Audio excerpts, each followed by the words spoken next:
কারো কাঁধে বন্দুক, কারো হাতে ব্যাগ, সারিবদ্ধ হয়ে চলছে বাংলাদেশি কিশোর ও যুবকরা।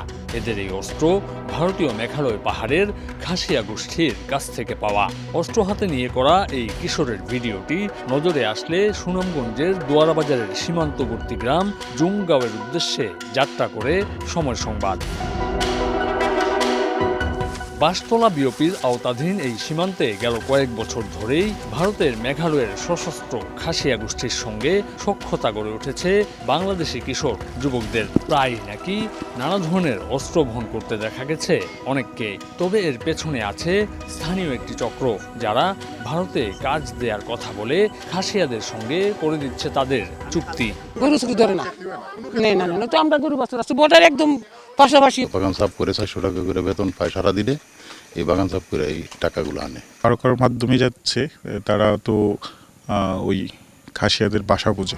স্থানীয়রা বলছেন দৈনিক 600 টাকা মজুরিতে কাজের পাশাপাশি তারা পরিচিত হচ্ছেন নানা ধরনের আগ্নেয়াস্ত্রের সঙ্গে।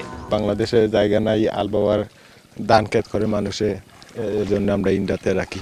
বন্দুক লিয়া শখ করে আর কি, আটা হয়তো একটা সেলফি নিছে। 500 টাকা রোজ নিমো, তারা আমরা আজকে শুয়োর ঢাকাই দিবে। শখ করে হয়তো অস্ত্রটা হাতে নিয়ে একটা সেলফি হয়তো উঠাইছে তারা। স্থানীয় যুবকদের নানা ধরনের আগ্নেয়াস্ত্রের সঙ্গে তোলা ছবি সামাজিক যোগাযোগ মাধ্যমে ছড়িয়ে পড়ায় নড়েচড়ে বসেছে প্রশাসন। পুলিশের অভিযানে একজনকে আটক করা সম্ভব হলেও বাকিরা পলাতক।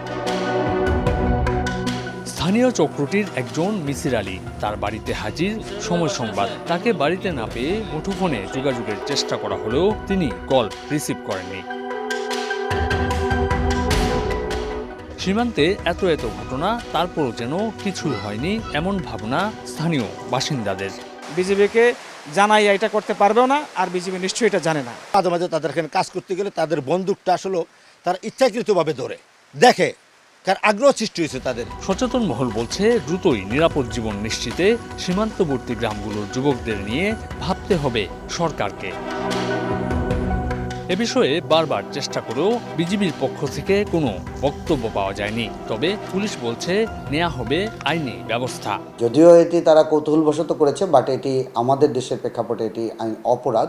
সেই অপরাধ করার জন্য আমরা তাদেরকে গ্রেপ্তারের চেষ্টা করেছি এবং তাদের পরিবারকে বা অন্যান্যদেরকেও বুঝিয়েছি যে এটি যাতে তারা না করলে কিন্তু তাদেরকে আইনের আওতায় চলে আসতে হবে। গত 5 বছরে সিলেট অঞ্চলের বিভিন্ন সীমান্তের অভ্যন্তরে ভারতীয় খাসিয়াদের গুলিতে 10 জনের বেশি বাংলাদেশি নিহত ও আহত হয়েছেন আরও অনেকে।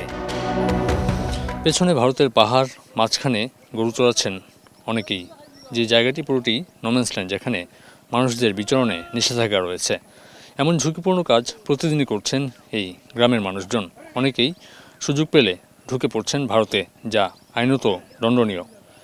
পুরো ব্যাপারটি থামানো না গেলে ভবিষ্যতে বড় ধরনের ঝুঁকির মুখে পড়তে পারে এই এলাকার যুবকরা, এমনটি মনে করছেন সুধীজনরা।